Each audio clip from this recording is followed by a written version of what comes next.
February 13, 1935. A bell rings from the Hunterdon County Courthouse Tower at 10:27 p.m., prompting a roar from the crowd below. Thousands have crammed together on Main Street in Flemington, New Jersey late at night, illuminated by the newsreel cameras. For the past 5 weeks, the otherwise quiet town has been overrun by a carnival-like atmosphere that has now reached a fever pitch. The ring of the courthouse bell signals the news. The verdict in the Lindbergh baby kidnapping trial is in. In this courthouse 90 years ago, the trial of the century took place. Bruno Hauptmann stood trial for the kidnapping and death of the Lindbergh baby, the 20-month-old son of famed American aviator Charles Lindbergh and his wife Anne. The baby, Charles Jr., had been snatched from the Lindbergh home in Hopewell, New Jersey on March 1, 1932. The trial captivated the nation and garnered worldwide attention, turning the tiny courthouse into the center of the biggest news story of the time. Thousands of spectators swarmed the courthouse, attempting to get a first-hand look at the proceedings, while vendors set up on Main Street outside, selling souvenirs to a murder trial. Hundreds of reporters and photographers crammed inside this courtroom. The atmosphere later sparked questions about whether Hauptmann could get a fair trial. Almost a century later, the trial continues to capture public interest and remains part of the conversation about how courtroom decorum can impact the rights of defendants.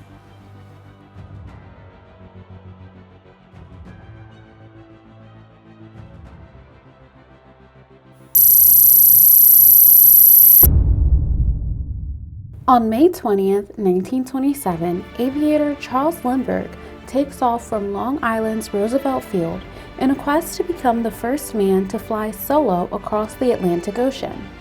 Lindbergh pilots his aircraft, the Spirit of St. Louis, from New York to Paris in just over 33 hours. Upon landing in Europe, he is treated as a hero. The historic flight places Lindbergh among the most famous men on the planet overnight, and will make him an enduring symbol of the decade known as the Roaring Twenties.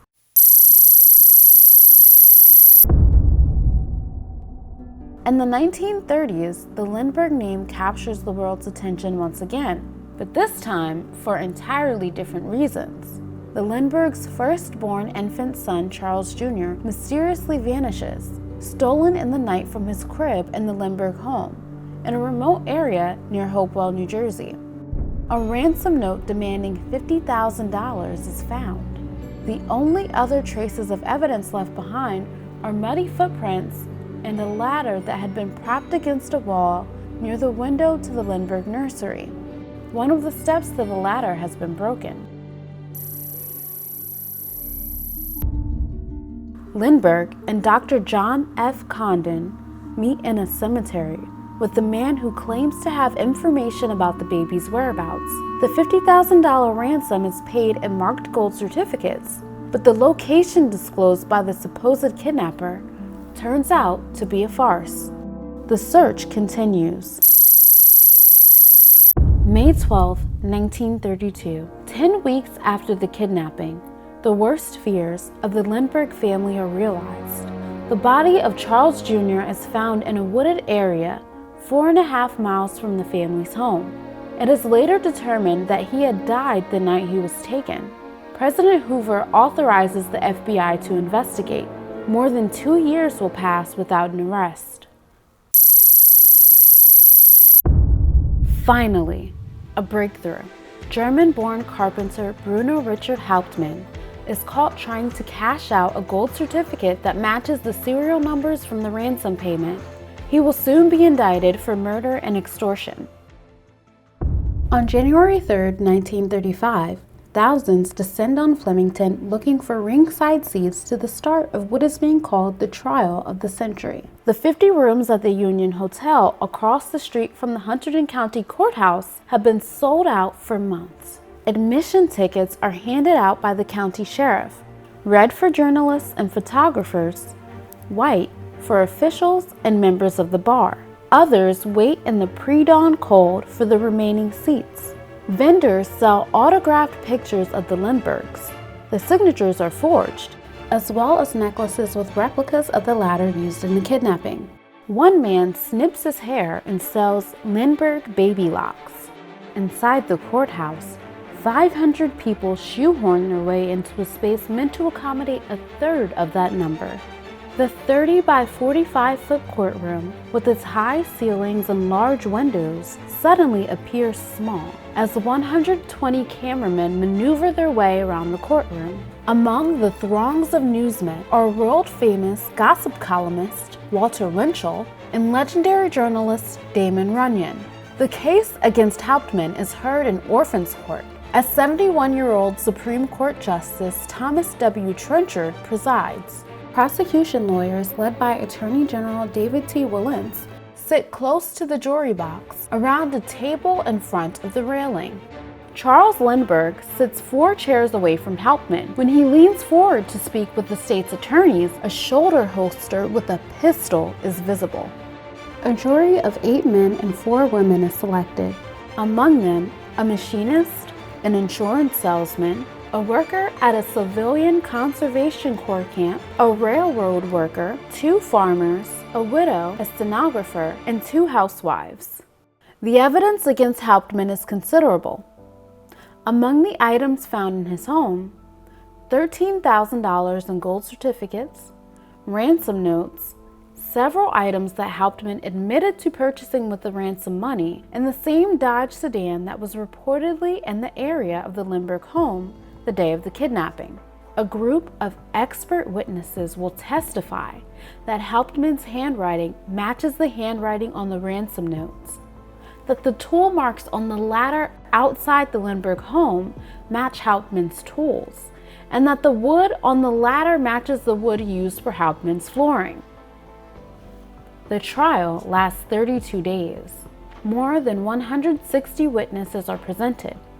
Messenger boys rush in and out of the courtroom during the proceedings to report the latest news. 5 newsreel companies bring 100 men, 50 cameras, and 35 sound trucks. The New York Times prints transcripts of each day's sessions. The drama is palpable. Anne Murrell Lindbergh moves many in the courtroom to tears when she identifies under oath the clothes her deceased baby wore the night he was kidnapped. A standing room only crowd watches Attorney General Wilentz aggressively interrogate Hauptmann for 5 hours straight until he gets the defendant to admit to lying to police and withholding information. But perhaps the most dramatic moment of the trial comes when Charles Lindbergh takes the stand. Asked whose voice he heard in the cemetery the night the ransom was paid, Lindbergh looks at Hauptmann for the first time and says, "That was Hauptmann's voice."